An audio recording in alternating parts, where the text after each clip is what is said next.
travesía. Bienvenidos a una nueva travesía en el tiempo. La historia de Concepción ha ido determinando el nombre de cada lugar, calle e incluso cerros y lagunas.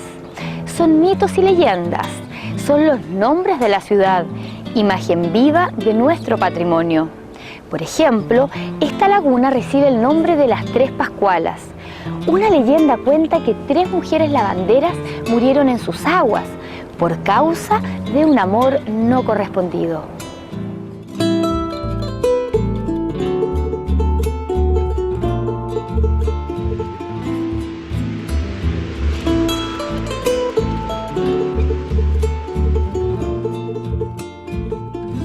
A fines del siglo XIX, 3 muchachas, conocidas como las Pascualas, iban a lavar ropa a la laguna, así como hacían a modo de oficio todas las mujeres pobres de la ciudad. Una tarde, las 3 aparecieron flotando muertas en la laguna. Algunos sostienen que amaban a un mismo hombre y que por no poder ser correspondidas, decidieron terminar con sus vidas en las aguas que le daban sustento.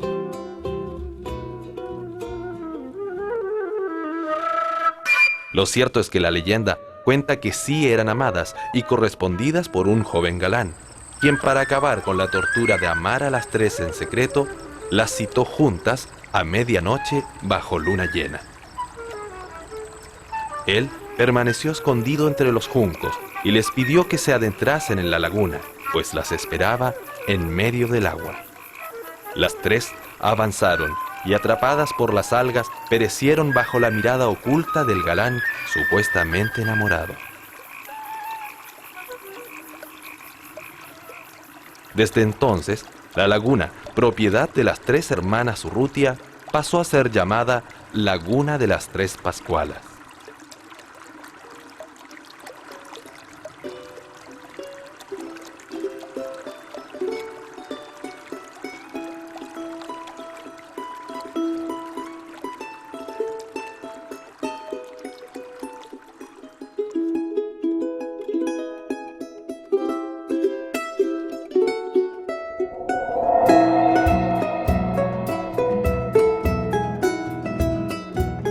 Al norte de Calle Cruz, entre Caupolicán y Rengo, estuvo situada la Laguna de los Negros.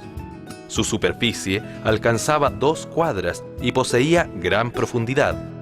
Por estar alejada de la ciudad, fue decretada como lugar para recibir los cadáveres de los ajusticiados, que por costumbre no merecían cristiana sepultura. Entonces eran quemados y arrojados a la laguna con una piedra amarrada al cuello. La Laguna de los Negros debe su nombre a una terrible historia. 72 negros, en medio de la navegación que los alejaba de África, libráronse de sus amarras y tramaron un complot para atacar a sus carceleros, exigiendo al capitán del barco enfilar en esa dirección. Alcanzó a llegar frente a la isla Santa María, donde los amotinados fueron reducidos y trasladados a Talcahuano. Los negros africanos, acusados de homicidios y sentenciados a muerte, fueron ahorcados en la Plaza de Armas de Concepción y sus cadáveres lanzados a la laguna.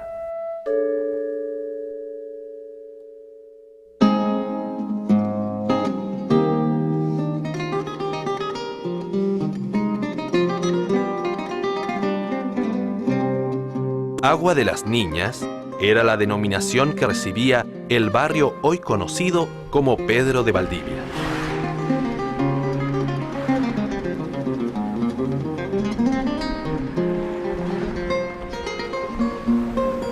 Dice la tradición que su origen estuvo en la costumbre de las niñas campesinas, que cuando venían a Concepción se detenían en el cristalino manantial que bajaba desde los faldeos del Cerro Caracol. Lavaban sus pies y luego calzaban sus zapatos para llegar elegantes a la ciudad, pues el agua tenía poderes mágicos y era capaz de mantener la frescura y lozanía del cutis de las jóvenes.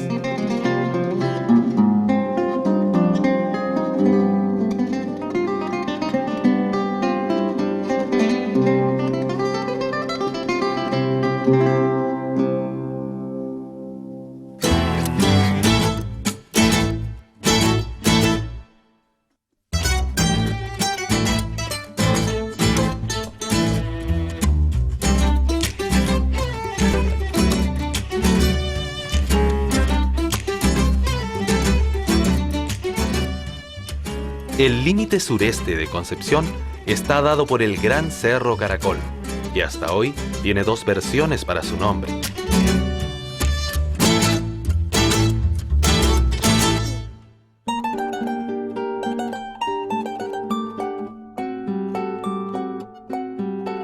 El Diccionario Geográfico de Chile de Astaburuaga señala que este cerro se denomina así por el cura Francisco Espinosa Caracol, responsable de levantar la iglesia parroquial de Concepción en 1603.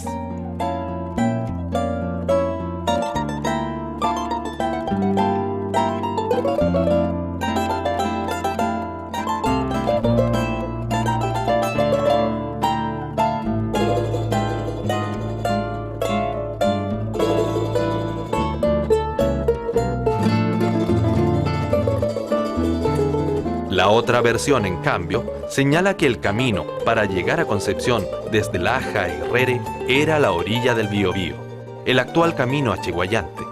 Como las crecidas del río lo cortaban con frecuencia, don Ambrosio O'Higgins, gobernador, intendente de la ciudad, hizo cerrar este camino para que fuese abierto por los cerros, llamados entonces los cerros de Hualqui.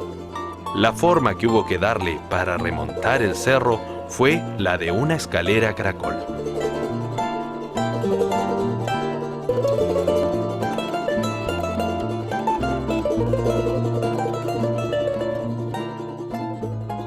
Conocido también como Cerro Gavilán, por haber sido propiedad de doña Josefina Gavilán, quien donó este lugar y otras propiedades para estimular el traslado de la ciudad al Valle de la Mocha, el Cerro Amarillo constituía el límite poniente de Concepción. Originalmente era una cadena de cerros entre las calles Heras y Rosas, que tenía un largo de 9 cuadras, comenzando en Angol y terminando en calle Brompello.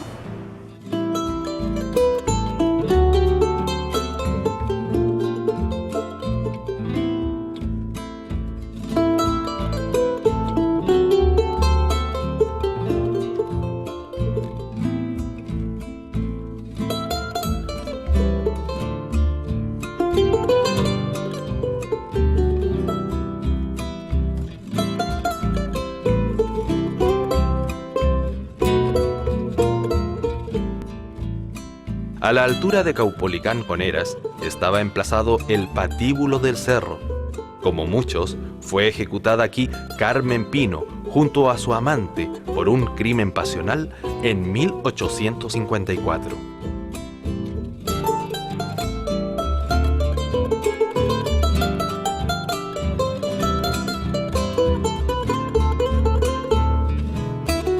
En 1930 se ordenó el hermoseamiento del cerro en Rengo con Rosas.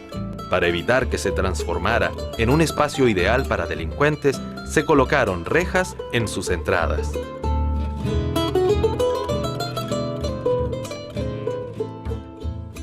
En 1933, el paseo y parque del actual Cerro Amarillo fue abierto al público, convirtiéndose en el antiguo paseo de tardes familiares.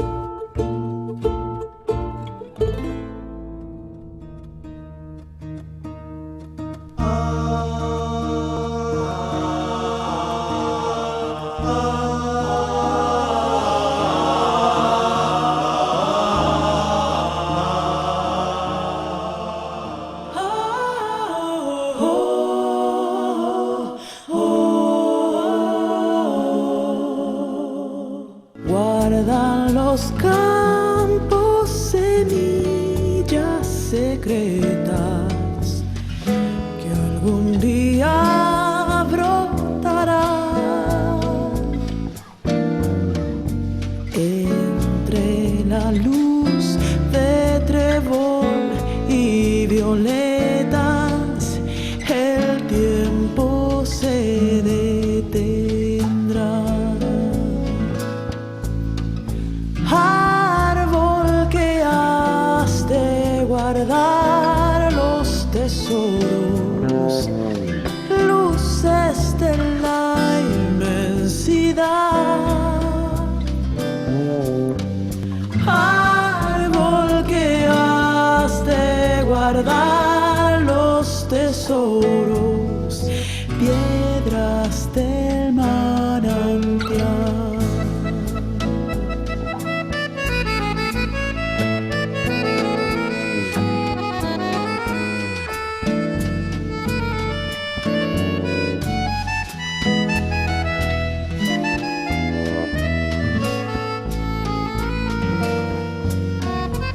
piedras del manantial.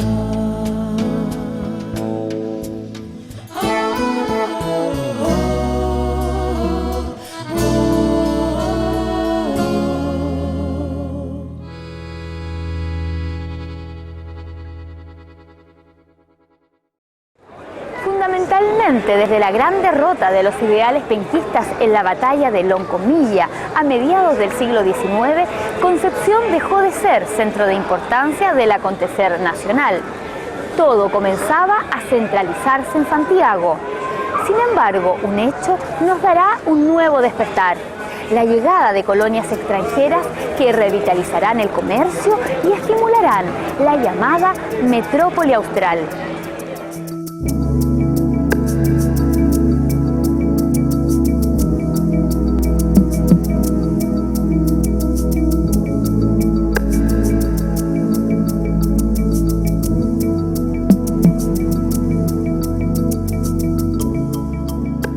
Lentamente, Concepción empezó a ser conocida bajo el apodo de Metrópoli Sureña, donde se levantaban hermosos edificios como el Liceo de Hombres, el Portal Cruz y la Municipalidad, donde se transitaba por buen pavimento en las aceras y calzadas, todas aptas para tracción urbana.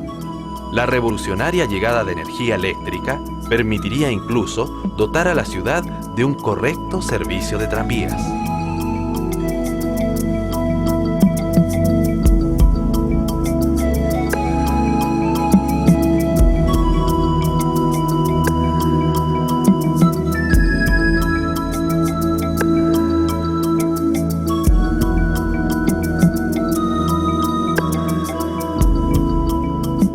La ciudad posee todos los servicios modernos de una población de importancia, como por ejemplo el alcantarillado. Si se compara Concepción con Santiago, la ciudad austral tiene un aspecto más uniforme de aseo y buena edificación. Sentimos que la naturaleza de estas correspondencias nos obliga a condensar las halagadoras observaciones que anotamos en nuestro carnet periodístico sin darle las extensiones que se merece una ciudad de la importancia de Concepción y la distinguida y filantrópica sociedad que ha llevado a tan alto grado de progreso a la metrópoli austral.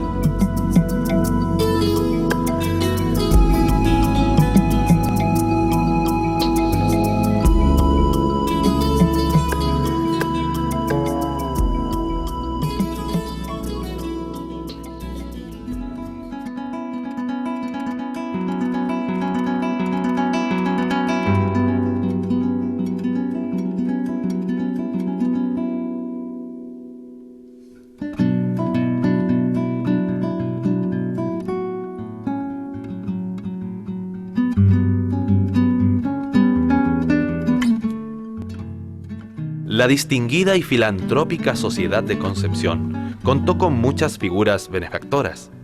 Una de ellas fue Leonor Mascayano de Villanovoa. Gracias a su generosa iniciativa de administrar sus recursos y sumar algunas ayudas de los vecinos, efectuó la fundación de dos grandes establecimientos: la Sociedad Protectora de la Infancia y el Hospital de Niños.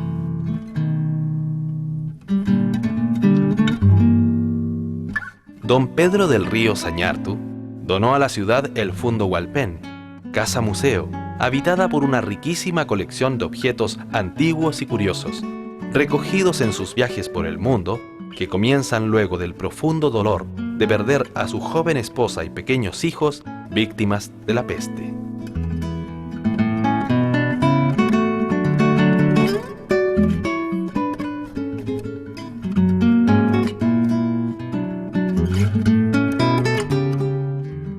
En la donación quedó estipulado que existiría una reserva dentro del fondo que debería ser destinada a parque recreo de turistas y habitantes de Concepción.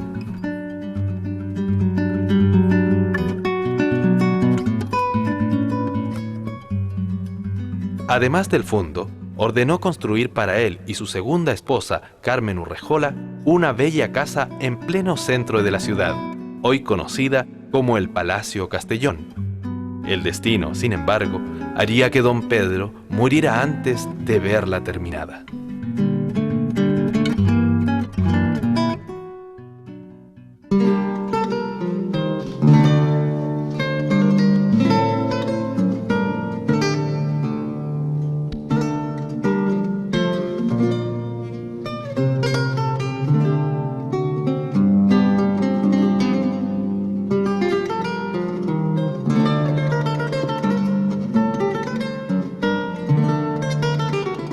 Entrada la segunda mitad del siglo XIX, un fuerte desarrollo empezó a marcar la vida de Concepción y sus alrededores.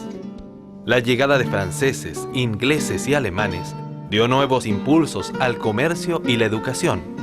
Planes de obras públicas, grandes empresas textiles, la construcción de importantes edificios y la masificación del ferrocarril comenzaron a ser la nueva imagen de la ciudad.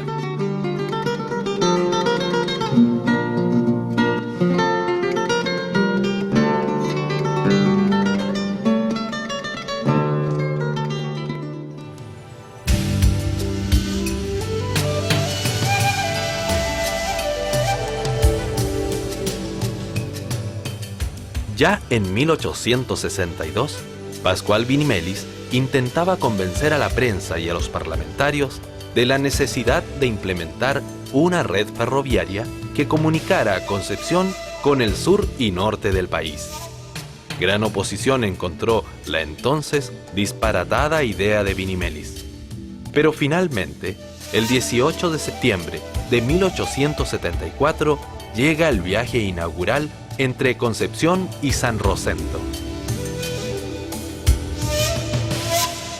Un viaje macabro que dejó 500 víctimas, pues un descarrilamiento precipitó los coches por un barranco. La ciudad entera se vistió de luto y caminó hasta la estación a recibir la llegada de sus deudos. Sin embargo, Vinimelis no claudicó en sus ansias de progreso para Concepción, proponiendo incluso la canalización del Biobío para convertirlo en río navegable para potenciar el desarrollo económico regional.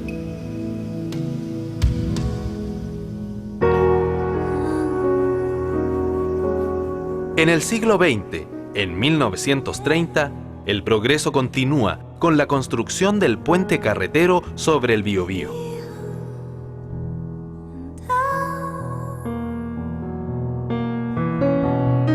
Conocido hoy como Puente Viejo, esta obra se comenzó gracias a la iniciativa particular. Se formó una sociedad anónima y se designó a un concesionario, Enrique Curti, quien financiaría la inversión sobre la base del peaje. Finalmente, el fisco tomó por su cuenta la terminación del puente, indemnizando a sus iniciadores y concluyéndolo en 1942.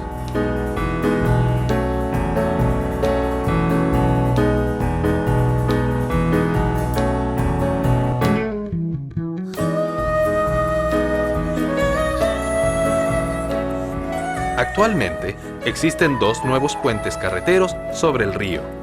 El puente Juan Pablo II, denominado así desde abril de 1987 con motivo de la visita del Santo Padre a la ciudad, y construido durante el gobierno de Eduardo Frei Montalva.